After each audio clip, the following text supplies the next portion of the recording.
so far? Come on, get those hands up here, come on.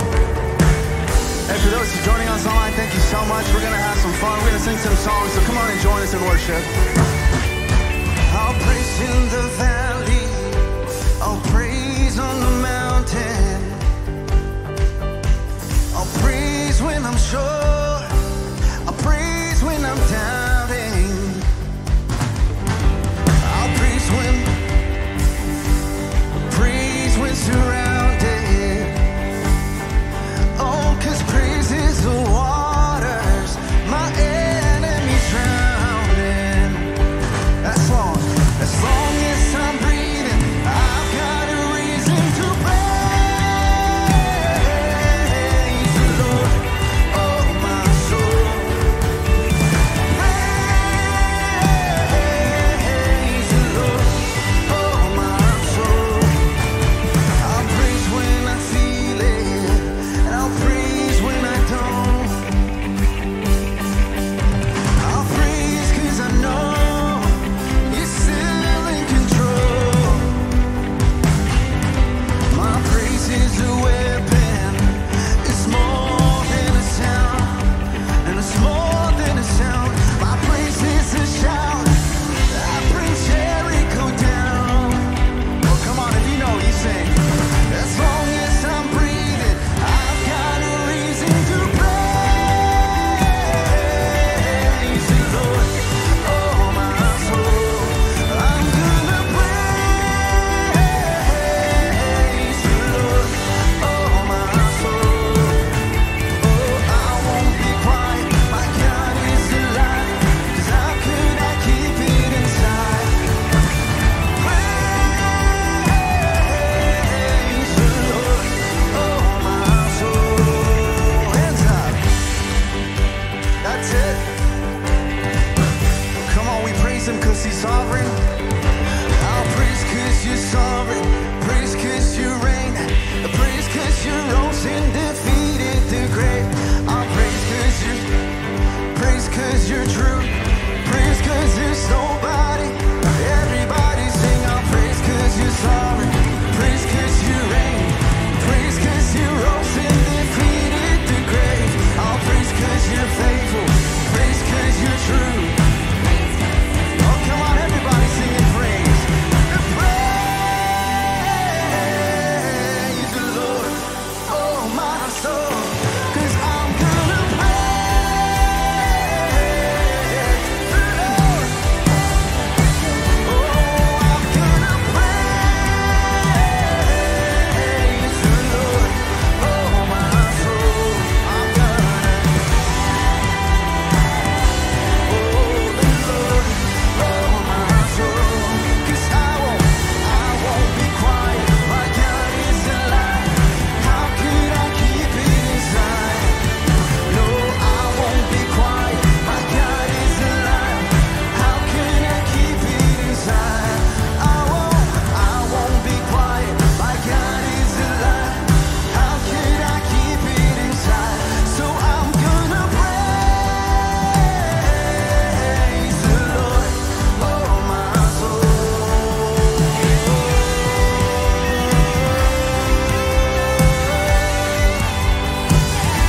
Yes, I'm gonna praise the Lord. Oh, my soul.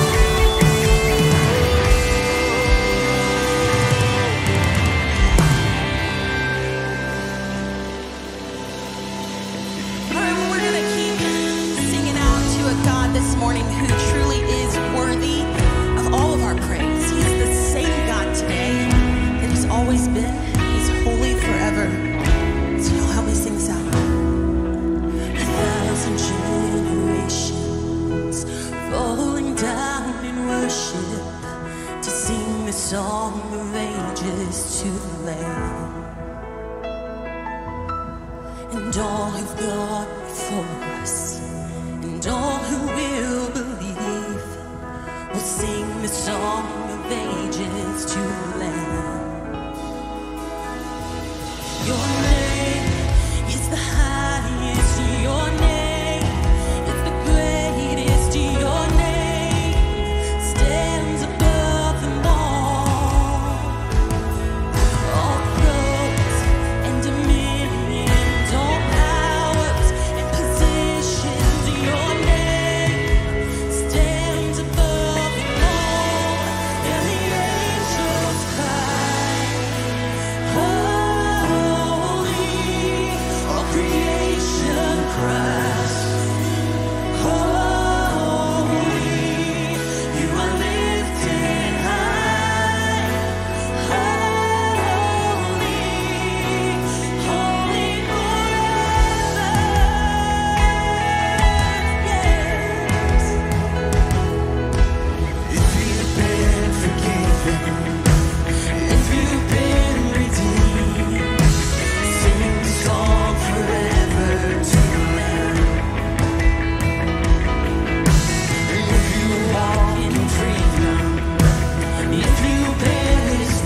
morning. Thanks for singing with us.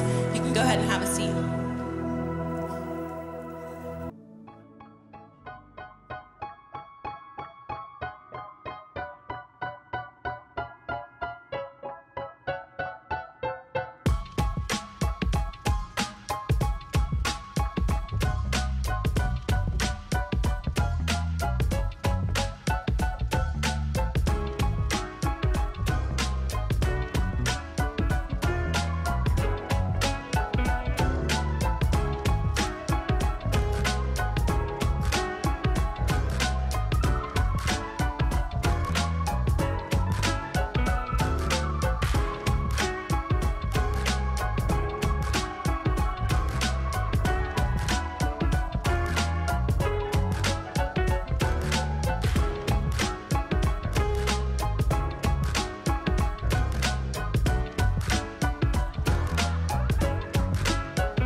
Well, several years ago, after a long season doing what I do, leading and teaching and preaching and ministry and leading through some navigating some challenging and exciting seasons, I was coming near the end of a certain season, and I had several people write me some notes and some notes of encouragement and some thank you letters and things like that. And one person in particularly sent me a gift, and it was one of the more unique gifts I've ever received. This gift was it was a framed picture of a phrase. And it was really well done. It was nice. It was a nice picture, nice frame. And in the center of the picture and the phrase was this phrase right here. It's not even a full sentence. It was, "The reality is." And I was like, well, that's a weird thing to send somebody as a gift. And there was a letter that accompanied it that talked about how much this person learned from me. But this was the phrase that they remembered the most. And I thought this was odd. And so I took it home and I showed it to my wife. And I said, look at this. This is the strangest gift I've ever received. And she said, she looked at it and she said, "Are you kidding me? That's hilarious. You say that all the time." The reality is this, the reality is that. And it was like, at that point I was just irritated. I was like, really, after all of these years, after all of this time, after all of the work, that's what you remember. I mean, I had seen some really cool things that people had done with Andy's portable, repeatable, pithy, rhymey phrases that he has, and this is what I got. Like, that was my thank you and sort of the memorabilia that, that was gonna hang in my office. It was nice. It was a nice gesture. It's not hanging in my office. As a matter of fact, that day, I decided internally, I didn't make this commitment out loud, but I made a personal commitment, and I'm never saying this phrase ever again, because apparently I would say it over and over. And I hadn't thought of that in years, until just a few weeks ago. I was sitting right down here in the front row, and I was listening to a sermon. And I was listening, it was near the beginning of the year, and I was listening to Andy preach, and about halfway into the message, if you were here, you remember he suggested, or he sort of offered a better question as you think about the new year and about what a question that might direct your new year. And then the question that he suggested was this question right here: what breaks your heart? It's a very directing question. It's an emotional question. But what's the sort of thing that breaks or grips your heart? And honestly, I think I missed the rest of the message. Like, I knew immediately for me, my mind started racing, my thumb started typing rapidly on my phone, and I knew the answer immediately because it's sort of my why. And I wouldn't have articulated it this way in a previous season, but it's the why behind why I feel I do what I do. And it's what kept me going on in seasons that were really, really difficult, and in seasons when I wanted to quit, or seasons that I had other opportunities to sort of bail and go do something different. And after I finished getting all my initial thoughts down on a little scratch pad in my phone on Evernote, this stupid framed phrase came to mind. Because the first thought that came to my mind when I heard the question was all of the broken situations and broken relationships and broken people and broken hearts that I've experienced over the years because of people choosing to live in unreality.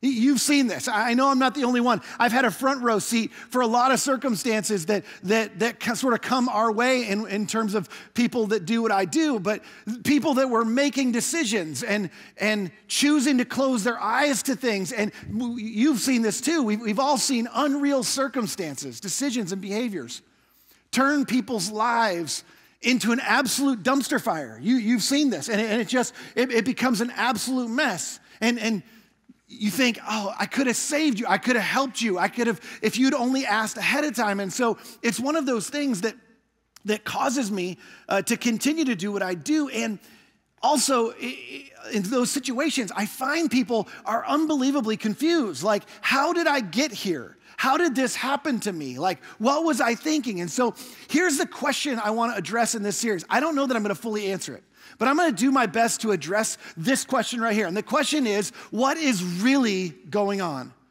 Have you ever been in a set of circumstances, or in a situation, or looked at somebody else and you're like, what is going on? It's like the world's gone crazy, or you feel like you've gone crazy. And I know this sounds like a really, really broad question. The title of the series is Heaven, Hell, and Everything in Between. So I've drawn large enough fences that I think we can fit it all in. But here's the thing. Here's what I want to ask of you.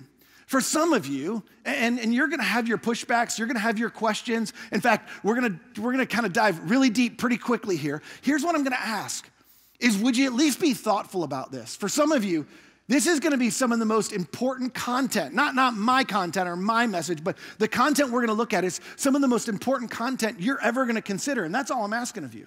Would you at least consider? Because what we're going to do is we're going to talk about the fact that true reality can be incredibly difficult. And what I want to do is try to do my best to offer what seems to me is a biblical framework for what's really going on when things go wrong. And you can push back and you can have your questions, and that's fine. But I'm just going to ask, would you at least consider, would you thoughtfully consider this content that we're going to put forth? And here's the thing. In order to do this, in order to understand what's happening when things go wrong, we have to go all the way back to when things first went wrong. And I know exactly what you're thinking, and it's not what you're thinking, because it's not the place in the beginning. Because I like to go back to Genesis in the beginning. It actually started before the beginning, if that's possible. And to make that more confusing, we actually have to go to the end to discover what happened before the beginning. Now, to make sense of all that, let me explain. Let me give you a little context. In several places in the Bible, several different people and several different authors talk about this ancient war that happened. There was an ancient war that was before the beginning of the world, before the beginning of humanity. And it took place in heaven. Matthew talks about this. Peter talks about it. Jesus talked about it. John, Ezekiel, Isaiah, several different places in the Bible that reference this conflict or this war that took place before earth was created, before our world was created. And the story has to be pieced together. If you're really interested, send me an email. I'll be happy to send you a sort of a more comprehensive place where you can look at all this. But I'm just going to give you the highlights, an overview of what happened. Now, there was an angel, and he was known as the morning star. As a matter of fact, his name was Lucifer. He's also known as Lucifer, but Lucifer is translated as the morning star. He was actually a star among the highest ranking of the heavenly beings or the angels that were known as the cherubim. The cherubim were some of the highest ranking angels. And now some of you are thinking, oh gosh, what are we talking about? He was actually a covering cherub is what it's known as. And the covering cherub, this is what they did. They actually surrounded, the cherubim all together, they surrounded the throne, the throne of God. And their job, what they were tasked with was guarding and defending the law. Specifically, their job was to look after and guard and keep up the order of heaven. That there was a created order to things, and their job was to protect that order of things by being a sort of first defense surrounding the throne. Now, motivated by a desire to no longer be under God. So Lucifer did not like the order of things. He didn't like to be governed. He wanted to be out from underneath God's governance. He launched a rebellion. And in truth, this was a governance war. That's what it was about. This governance war was a struggle for ultimate authority, and whether it was ultimate authority in the universe, we don't know. But clearly, Lucifer did not want to be under God's authority any longer. He wanted to be the authority of his own life and his own realm, and he brought a lot of the other angels along with him. And instead of being a reflection of God's creation that he was, because everything that God creates reflects him, he wanted to be a replacement of God. Instead of protecting the order of things, he wanted to defy the governance of God. He chose to deny the natural order of things. And denying God's authority was an attempt to defy the fundamental order of things. And it didn't go well for him, that's for sure. In fact, you can read more about the story, but as anyone who picks a fight and can't back it up, it doesn't go well for them. It went about just like this would go if these two kind of got in a tangle. And so this is where we have to go to the end. So if you have a Bible, you may or may not want to turn there, but I'm going to go all the way to the book of Revelation for a second. I don't know if any of you have read Revelation. It's hard to make sense of. There's a lot of imagery. You have to do a lot of homework, a lot of studying, a lot of digging to understand what it's talking about. But in Revelation, which is a book that was written by the Apostle John, John had a vision that came to him from heaven. And it was a vision that God gave him of how things would end up in the end, at the end of this age. And so there's lots of metaphorical language about what's going to happen. And it's sort of the culmination of this conflict, the conflict that started way back in the beginning when things first went wrong. And as a part of Revelation, John actually talks about this incident when Lucifer defies God and this governance war breaks out in heaven. And he tells us what happens to Lucifer. He says that ancient serpent called the devil or Satan, this was Lucifer, who leads the whole world astray. He was hurled to the earth and his angels with him. So John talks a little bit about Lucifer and a third of the cherubim that sort of sided with him that were kicked out of heaven. And the first time he surfaces after he's kicked out of heaven, anybody in human history? The Garden of Eden, thank you. Whew. I was getting nervous there for a second. He surfaces in the garden.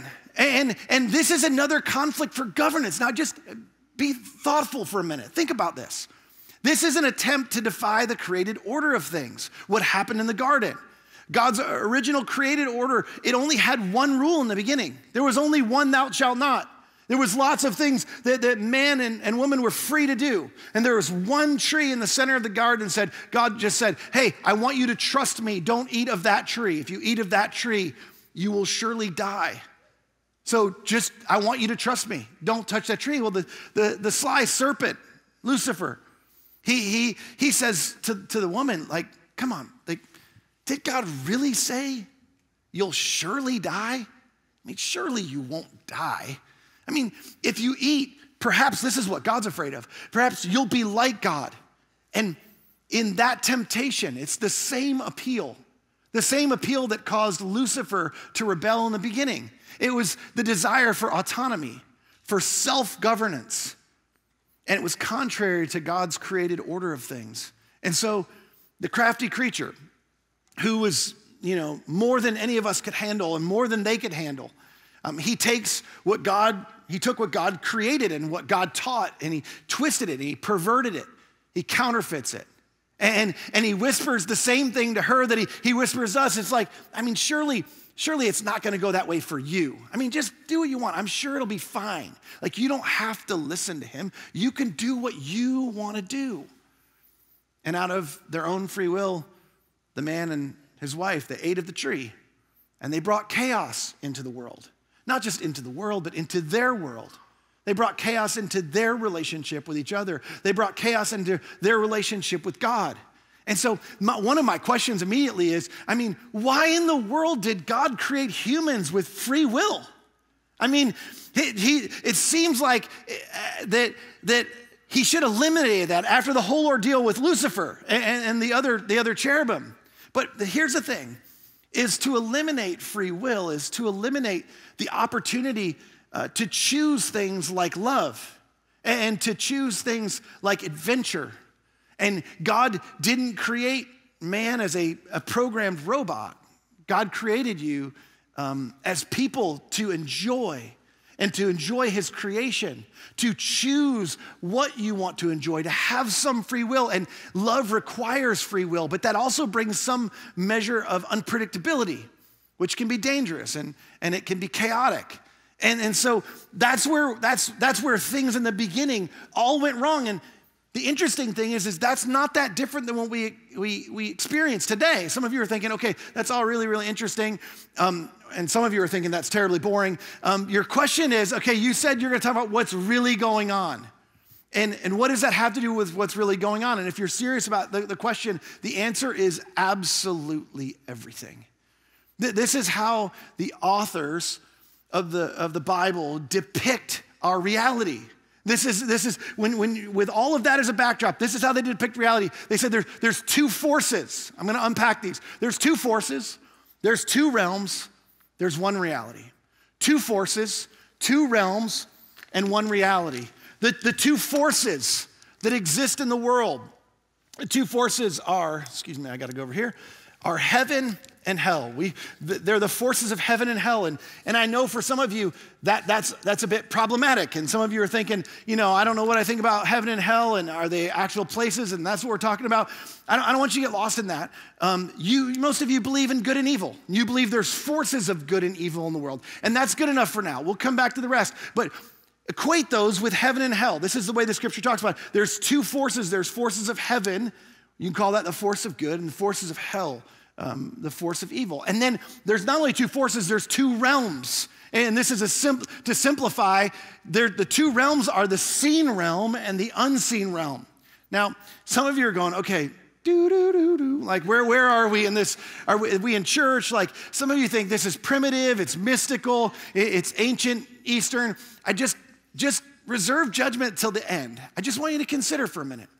I mean, the truth is we're shaped by Western thinking. And in Western thinking, we think far more concrete and verifiable and tangible, four-dimensional. And some of you are like, exactly. But do you know that the brightest minds in our world, specifically the quantum physicists, those quantum physicists in our world, they believe in more unseen dimensions than they do seen dimensions. String theory is one of the most sophisticated ideas in physics.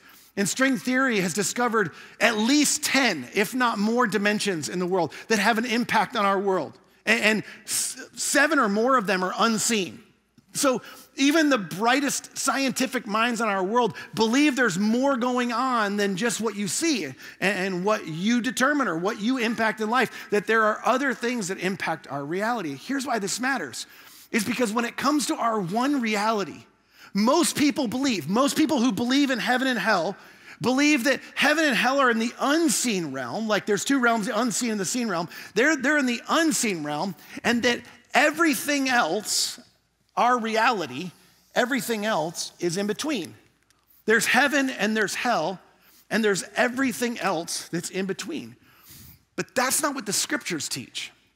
In fact, the scriptures teach that these two realms, the realms of heaven and hell, they actually overlap our world. These two realms and their influence and their forces, they actually overlap the world in which we live and the realm in which we live. And they influence our thoughts and our decisions and our actions. And this is at play every day in our world. Now, there is two different realms. There's seen and unseen. But these two forces that are in two different realms are having an influence in your reality, and they're diametrically opposed to each other. They continue from the beginning all the way to where John talks about the conclusion of this battle or this war in the end. They're warring against one another for governance in our reality. You've seen this. You see the battle between good and evil, the forces for good and the forces that seem to represent evil in our world. You see them warring and battling and undercutting each other over and over and over. And Paul, the Apostle Paul in the scriptures, he describes this, but he describes it on a personal level, how it's functioning in your life. His description of this battle and this conflict is how it's happening in our reality, in your life, and in my life. This is what he says. He says the sinful nature, the nature that came from the defying of God in the beginning, the choosing not to follow the fundamental order of things. Sin just means to miss the mark. When things went off the rails and they went the wrong direction and it missed the mark, it created the possibility of a different type of nature that was against the order of God. It's known as the sinful nature. The sinful nature wants to do evil. which is just the opposite of what the Spirit wants. The Spirit of God is wanting to lead and guide our lives. That's what he promised the Spirit would do in our lives, that he would guide us, that he would illuminate our minds to truth. He would comfort us and guide us in the way we should go. And the sinful nature wants the opposite of what the Spirit wants. And the Spirit gives us desires that are opposite of what the sinful nature desires. And then this next phrase, this is everything. This is sort of the centerpiece, the genesis of this entire series. He says, these two forces are constantly fighting each other, so you are not free to carry out your own good intentions. These two forces are constantly fighting in your world, in our world. And the truth is one or the other wins out and governs your life, and it governs my life. You're not free to govern your own life. You think you are. You think you do. But the scripture says these two forces are way stronger than your good intentions, no matter how good they are. And every day, you make choices, and I make choices. And the choices we make are influenced by forces that are both seen and unseen. And here's what actually happens.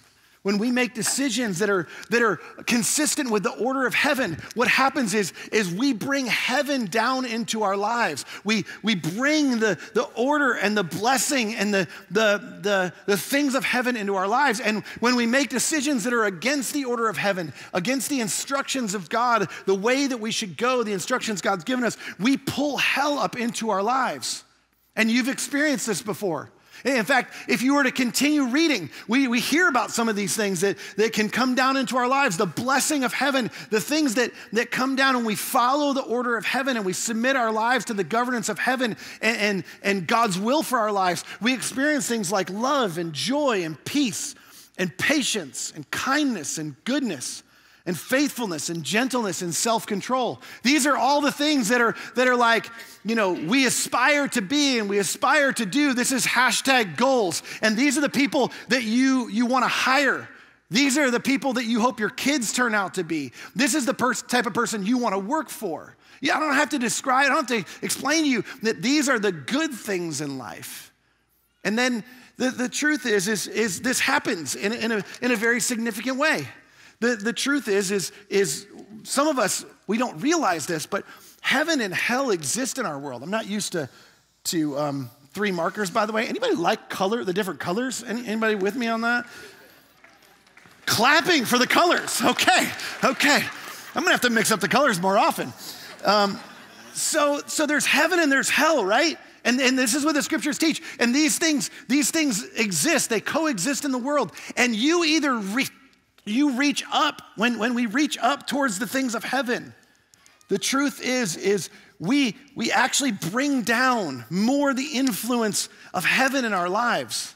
We experience a greater amount of this goodness, this love and joy and peace and patience and kindness, all of these things. We enjoy more of those things in our lives, but there's another option. The option is when we get careless, and oftentimes when we get passive and we're not intentional about following God's instructions for our life because it's not natural. It's against the flow of the world.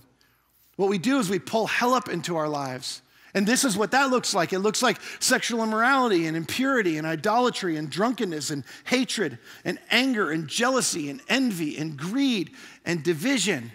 And what that looks like in the world is, this same heaven and hell still exist. They're not moving. They still exist. These forces still exist in our world.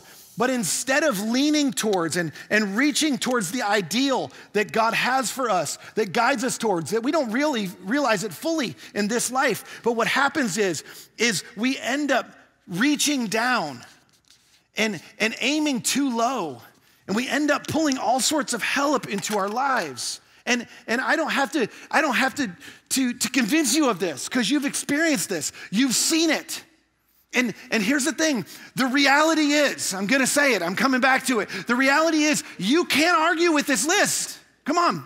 You can't argue with this list because you've seen the destruction and the hellish consequences that come as a result of these things in your life.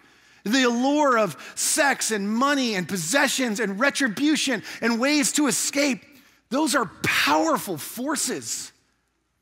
And you can't see them, but they exist.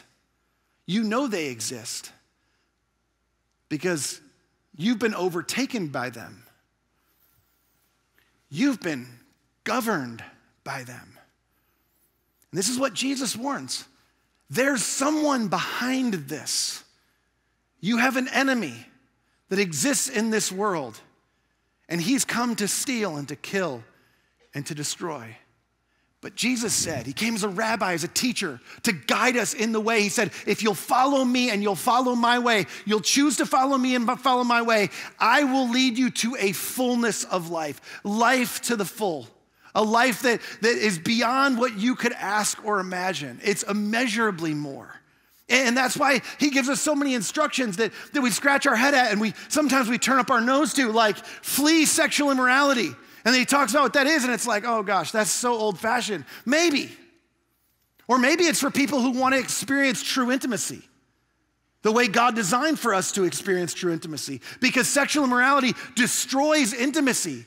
Engaging with more than one person. We talked about this in the Intimate Encounter series. Looking at things you shouldn't look at. It invites chaos into your life and into your relationships, and it destroys true intimacy. Love of money, he says, is the root of all kinds of evil.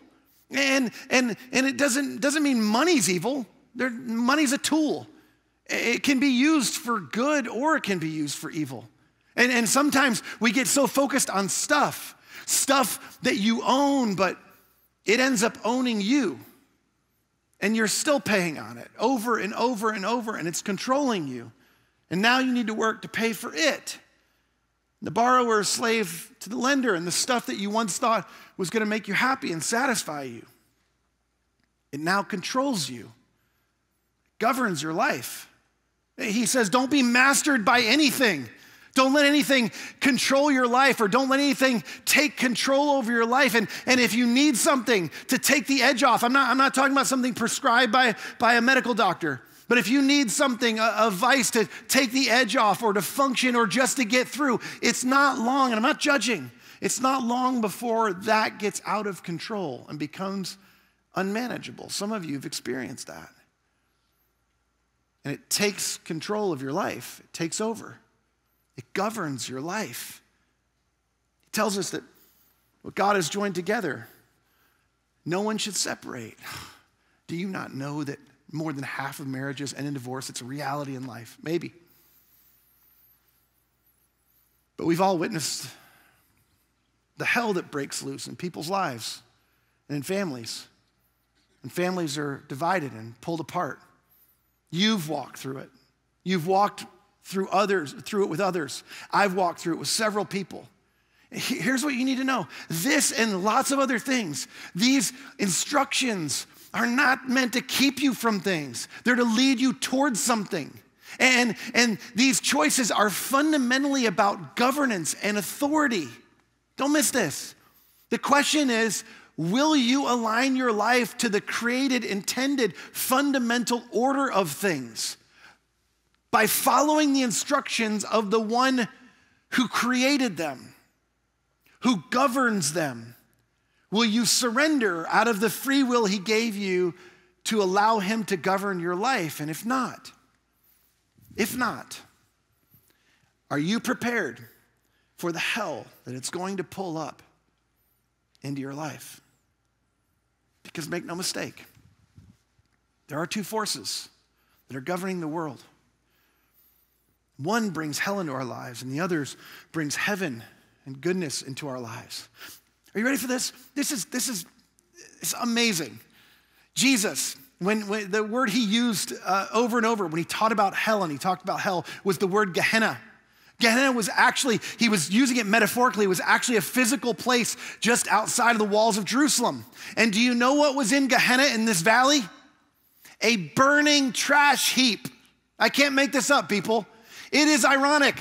What he compared the hellish things we pull into our lives is a dumpster fire, which is how we describe the disasters that we find ourselves in life. There's some things that are new. There's some things that have never changed. And Jesus told us all these years ago, hey, look, if you decide to go your own way and try to govern your own life, that's great. Just don't be deceived because you're not actually governing your life. And here's where it ends up. The reality is, this is what's really going on in the world. This is what's going on in your world. There's two forces that are battling for governance over your life and over my life. And here's the thing, we're good at denying reality. We try to deny reality. We try to escape reality. We try to live in unreality because reality is difficult. The reality of the world that we live in is difficult because of these forces that are battling. I make no light of that. But we've created things like augmented reality and virtual reality to try to escape reality. But there's only one. There's only one true reality. And look, you don't have to buy it. It's one sermon, it's one message. Some of you are going, I need to check into all this. You know what? It would thrill me to no end if you decided to dig into this more and go figure it out for yourself. I say have at it. You should think about this. This is serious. This is what's really going on in the world. I believe this with my whole heart. Something is governing your life, and it's not you. You're not that powerful. You're not that strong. I don't care how good your intentions are. There are two primary forces in the world, and one of them's governing your life. It's either the forces of heaven or the forces of hell. It's the forces of good or the forces of evil. It is not you. These two forces, they're constantly fighting each other so that you're not free to carry out your own good intentions. So let me just ask you, think about it for a minute. How are you deliberately bringing heaven down into your life? Check, you were here today. Way to go. You showed up for church or you showed up for church online. It's a good start. But how else are you? Like, what are you feeding your mind with the other 6 days of the week? Who are you surrounding yourself with? Like, this is a battle. This is a battle that happens every single day. And the truth is you have to be intentional. You have to be deliberate to allow God to govern and guard and guide your life. He promises to do it by the power of his Spirit if you'll let him. Conversely, some of us are carelessly pulling hell up into our lives. We jump from thing to thing to thing, and we've tried it every wrong way. Maybe try it the right way one time. Maybe try it God's way one time. I mean no judgment. I'm just saying you've tried everything else. Why not try this? If you're new to the Bible or you're new to church, it's like you're willing to try just about anything. I mean, give it a shot. Here's why I'm so passionate about this. There's more than just you at stake. You know this. It's not just you. There's all sorts of collateral damage. There's friends, there's coworkers, there's family, there's a generational impact. You're modeling things for other people. If you call yourself a Christian, you're a representation of God in this world. People are looking to you. Does your life look any different than anybody else's? It matters. Life and death are at stake each and every day, not just physical, but the life and death of relationships, the life and death of careers, the life and death of your emotional state. It's at stake. And every day when you wake up and every day when I wake up, the battle is on. Make no mistake, the battle is on. When you get in the car and you're running late on the way to work and somebody cuts you off, the battle's on. When someone betrays your trust and undercuts you at work, the battle's on. These forces are at work. When you have a miscue with your spouse and you're tempted to run in your mind all the reasons they did what they did, the battle's on. When we're on the road, we're traveling by ourselves and there's no accountability. When we come home stressed from work, when the demands of home have worn us down, when we're home alone and there's nobody around, there's two forces battling for your attention. There's two forces battling for your allegiance. They're affecting the way you think. They're affecting your decisions. They're affecting your behaviors. And there is a created, intended order to the world, and God has a plan for your life, and he wants to direct your steps towards the best, towards the greatest fullness of life. But Satan has a plan for your life as well. And he's working, and he's in direct conflict with God, and he's trying to lead you astray. And your choice is either to bring heaven down or to pull hell up into your life. And each and every day, moment by moment, there's a battle for your attention. In the coming weeks, we're going to talk very practically about how to experience the fullness of heaven, the fullness of the goodness of God in your life, and how to avoid the death and destruction that comes from hell. But today, I want to conclude a little bit differently. And here's what I'm going to ask you to do. I'm going to ask you to trust me for a minute. Would you stand with me for a second? I want to finish with a very old challenge. Little throwback to benedictions. Anybody grew up in church? Remember a benediction? We're going to finish with a benediction today. Benediction just means a good word. This is the good word. I want you to pay attention. We're going to put the words on the screen in just a second so you can read along. I just want you to receive this. You can read along on the screen in your mind as I read this aloud. But this is Moses speaking. Now, think about this. Moses has the Israelites on the brink of the promised land that represented all of God's goodness that he promised for his people. The land flowing with milk and honey. And it was the place that his people were to live and thrive. They had been there before. And because they didn't trust God, they didn't make it into the land. And a whole generation died and never experienced God's promised land. Standing there again near the end of his life, Moses knowing he's not going to enter the promised land. Here's what he says to the next generation. Moses says this: "This command I'm giving you today is not too difficult for you. It's not beyond your reach. It's not kept in heaven so distant that you must ask, who will go up and bring it down so we can hear it and obey? It's not kept beyond the sea so far that you must ask, who will cross the sea and bring it to us so we can hear it and obey? No, the message is very close at hand, and it's on your lips and in your heart so that you can obey it. Today, I have given you the choice between life and death, between blessings and curses. Now I call on heaven and earth to witness the choices you make. Oh, that you would choose life so that you and your descendants might live. You can make this choice by loving the Lord your God, obeying him, and committing yourself firmly to him. This is the key to your life." Let me pray for you. God, thank you for this truth that's been preserved. God, I pray for somebody who's here today and they're wanting to argue in their heart and their mind and they're struggling even in this moment for governance of their life to justify things that they're doing, that they're in the middle of, things they know are contrary to the direction and instructions that you give us in the scriptures. God, I just pray you'd soften their heart today and help them to know that you're not looking for anything from them. You want something for them. God, I pray they hear my heart as a pastor that I don't need anything from them. I want something for them.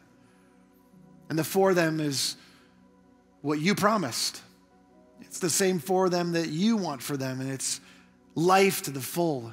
It's escaping the death and destruction of the hellish choices that bring consequences up into our lives. God, I pray for somebody who may be new here and they're here for the first time and this is resonating with them. They've tried every other way and they're going, I want to surrender the governance of my life to you, Jesus. I pray today, in this moment, they would just either maybe physically with their hand reach up or just in their heart reach up to you and go, God, I today, before heaven, I want to make the right choice. I want to choose life and not death. I want to choose blessing and not curse. Will you come in and take control of my life? I pray many people across the room, even people who profess to be your followers today, maybe for the first time would choose to surrender to you as the governor, the Lord, the King of their lives. And that they walk out of here changed, committed to surrendering to your Spirit to guide them in the way that they should go. I pray incredible blessing on their lives as they reach towards your ideals, they reach towards heaven shower your blessing, shower your goodness into their lives. And I pray it in Jesus' name. Amen.